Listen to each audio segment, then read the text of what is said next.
আপনি কখনোই দেখবেন না যে একটা কোম্পানির সিইও, কোম্পানির কান্ট্রি হেড অথবা কোম্পানির independent director or higher authority কখনো ওই অফিসের পিয়নকে নিয়ে কথা বলেছে।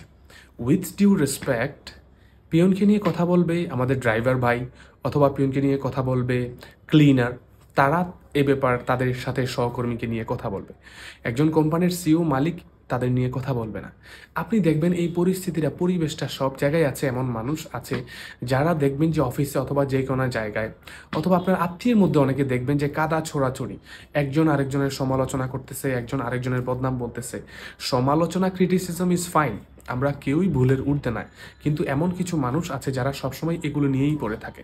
সো আপনি যখন কখনো এই পরিবেশের সম্মুখীন হন অথবা এরকম কোনো সিচুয়েশন ফেস করেন, please ask your self that আপনি এটাতে 2 মিনিট সময় দিলেন মানে আপনার লাইফ থেকে ইম্পর্টেন্ট 2 মিনিটস চলে গেল। আপনি তখন চিন্তা করবেন আসলে ওই মানুষগুলি আসলে তাদের চিন্তা ভাবনা তাদের একটা সার্কেলের ভিতরে, সেটা আপনার মধ্যে না। সো তাদের কথা আপনি কখনোই গায়ে লাগাবেন না।